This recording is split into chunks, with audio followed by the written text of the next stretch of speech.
Aqui meio que está repetindo, mas é aquela ideia. Eles fizeram a aplicação do Sena, aí foi o mesmo processo, preencheram a ficha cadastral, a ficha, o que mudou aqui, até comentei com a colega que me perguntou no intervalo, né?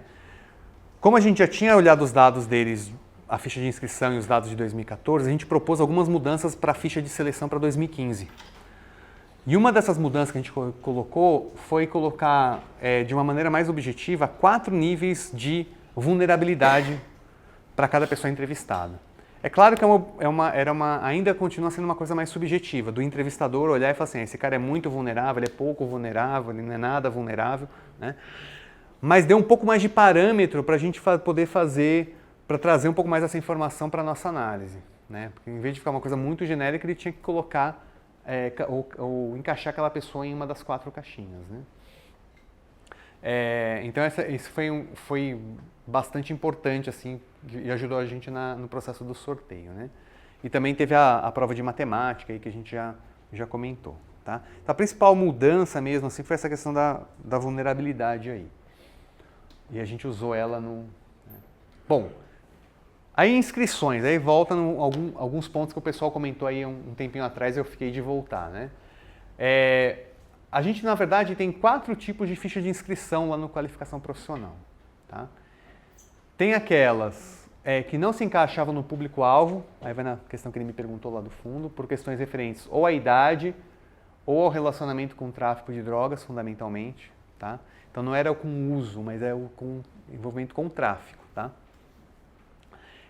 E tem coisas aqui, por exemplo, parece um senhor lá de 60 anos que já é advogado, etc, quer fazer um curso de assistente administrativo. Ele está fora do público-alvo, já é uma pessoa que já tem uma formação superior, etc. Então eles já tiram do público-alvo, né?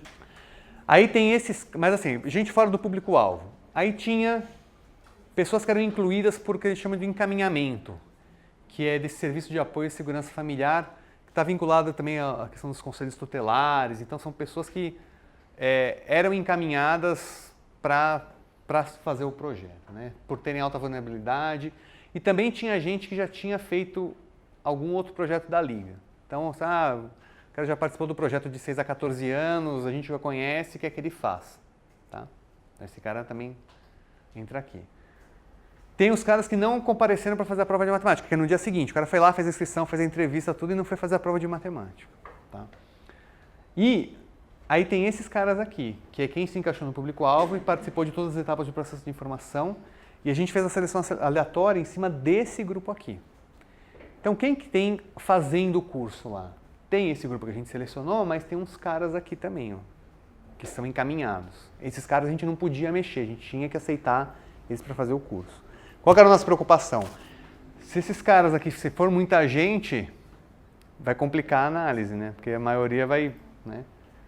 Então, é um complicador que a gente tem, mas a gente não tinha muito como que escapar, né? Como que ficou a configuração dos grupos? Ó? Aqui era, mais ou menos assim, o número de vagas previstas, tá? E aí aqui a distribuição dos alunos em termos de vulnerabilidade. Então, por exemplo, gastronomia à tarde não está aparecendo aqui porque foi uma turma que a gente não avaliou, por causa de tamanho de amostra. A gente não está avaliando a turma de gastronomia à tarde. Então, essas informações a gente só tem para as turmas que a gente está avaliando.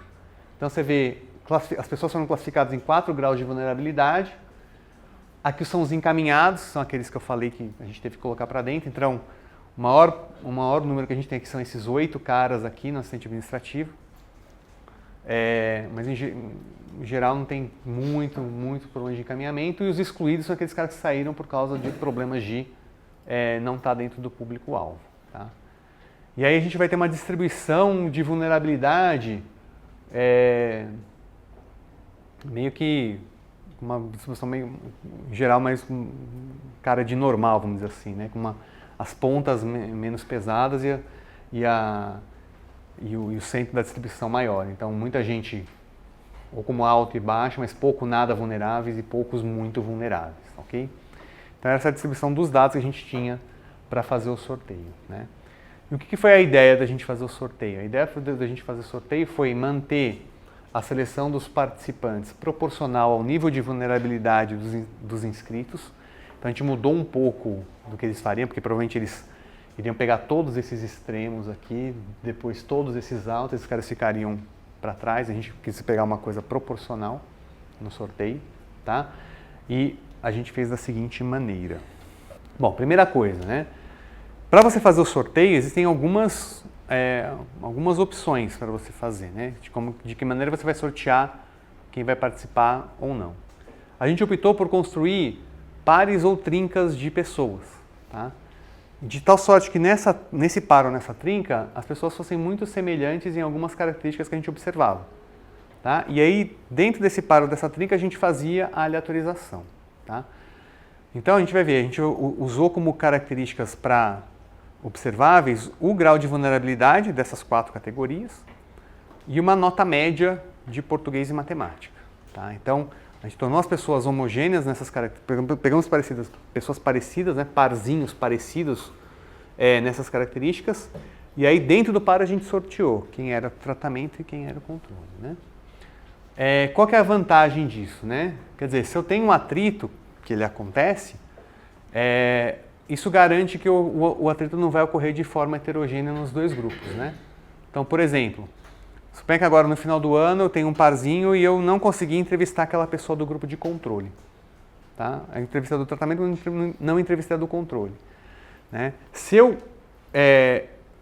O que eu posso fazer? Eu posso simplesmente retirar esse par da minha amostra e eu preservo todas as características do meu sorteio. Por quê? Porque eu fiz a aleatorização ali dentro. Se eu tivesse feito assim, olha, vou simplesmente sortear todo mundo, né, sem fazer os parzinhos, o que poderia acontecer? Eu perdi 30% do controle e perdi 10% do tratamento, que esse desbalanceamento pode estar acontecendo. O que vai acontecer? Nada garante que os grupos vão continuar balanceados naquelas características de vulnerabilidade e nota, que eu tinha feito o pareamento inicial, tá? Então, essa é a vantagem. A desvantagem é que você tem uma redução do tamanho da amostra que vai levar a uma variância do teu estimador, um aumento da variância do teu estimador, tá? Então, como que a gente fez, né? Como que a gente operacionalizou o sorteio, né? Isso aqui que eu acho legal porque assim, a gente fala da aleatorização, mas é legal mostrar como que a gente fez, né? Então, para cada curso e para cada período, a gente separou os alunos por grau de vulnerabilidade. Então, eram 4 categorias, tá? E a gente manteve a seleção proporcional ao número de inscritos, como eu já tinha comentado. Fizemos os pares e as trincas em ordem decrescente de nota. Então, por exemplo, imagina que um grupo de vulnerabilidade tivesse 8 inscritos, eu teria, pela questão de proporcionalidade, que escolher duas pessoas para serem tratadas, né? Então, nesse caso, a gente fez 2 trincas e um par. E dessas 2 trincas e um par, aí a gente, primeiro, quem ficou em trinca, quem ficou em par, a gente também deixou aleatório, tá? E aí como que a gente fez o sorteio? Primeiro a gente atribuiu um número aleatório para cada trinca e para cada par. Então, se eu tinha nesse nosso exemplo 3 grupinhos, né? A gente já estipulou uma regra ex ante de que o número maior sairia do sorteio. Então, quem recebeu o número maior ficou como um par ou uma trinca extra, tá? Podendo ser usado para reposição. No segundo sorteio, a gente atribuiu um número aleatório para cada um dos 8 inscritos, né? Nesse nosso exemplo, né? E aí, nesse caso, a gente também estabeleceu uma regra ex ante de que o maior número iria para o tratamento, dentro da trinca ou do par, o segundo maior para o controle, e se fosse trinca, o terceiro também ficaria para uma eventual reposição, tá? Ou seja, seria do grupo de controle, né? Desculpa. Caso o inscrito sorteado para o tratamento não aparecesse para iniciar o curso. Então, eu sorteei o cara foi sorteado para o tratamento, ele não apareceu. Aí eu tenho, nessa trinca, eu tenho um indivíduo que pode ser usado como reposição para ele, tá? Para tentar preservar o máximo aí da aleatorização. Mas deixa eu mostrar na tabela que fica mais fácil de ver. Então, imagina, você tem os 8 indivíduos aqui, aí eu tenho aqui uma trinca, um par e uma trinca, tá? Então, essa aqui é a nota, que é a média da nota de matemática e uma nota dessa entrevista da provinha de português, tá? Então, vai desde 8.8 até 4.4. Aqui eu peguei, por exemplo, o grupo de vulnerabilidade 0, tá? Então, todo mundo aí tem o mesmo nível de vulnerabilidade, tá? Pelo menos está dentro daquela mesma categoria. e aí a gente faz o primeiro sorteio, que é sortear um número para cada trinca. Então 090, 031 e 005. Então o maior número, a trinca com o maior número sai fora. Então essa aqui saiu, ficou como trinca extra. A gente ordenou em ordem decrescente da nota. Agora, o que é aleatório? Por exemplo, aqui, tá vendo? Eu poderia ter uma trinca que era assim, 8.4, 7.1 e 6,5. E outra 6,2 e 4,4. Ou do jeito que eu fiz, 6,5, 6,2, 4,4 e aqui 8,4, 7,1. Né? Então isso aqui a gente aleatorizou também. Tá? O que a gente aprendeu um pouco dessa avaliação que são boas ideias? A questão da atualização cadastral, que é uma coisa que funcionou, parece ser bem importante, né? Essa dificuldade de achar os jovens. Porque, por exemplo, o que a gente fez na atualização cadastral? A gente perguntou ao Facebook, entendeu? Que não existia, e depois a gente viu que isso aí foi importante para achar as pessoas depois. Né? Não tinha no campo. E-mail também. Então isso foi legal. E a questão da aleatorização, que também é uma coisa difícil da gente conseguir viabilizar e que a gente acho que conseguiu fazer direitinho aqui. Agora vamos ver os resultados aí, o que vai acontecer. Esse trabalho também junto com a Liga, né, sobre a questão da importância das associações da aleatorização, que eu já comentei com vocês. Isso é uma coisa legal, porque eles têm uma pessoa lá que é a Lívia, que é uma profissional que trabalha na Liga só para lidar com questão de avaliação. Então ela fala, como eu até coloquei, fala a nossa língua. Então ela entende que é o tratamento, controle, sabe dos métodos, né? Se não me engano, acho que ela fez esse curso que vocês estão fazendo, ela fez ano passado, se eu não me engano. Ano passado, ano retrasado. Então ela entende, facilita muito, né? A gente conversar com ela.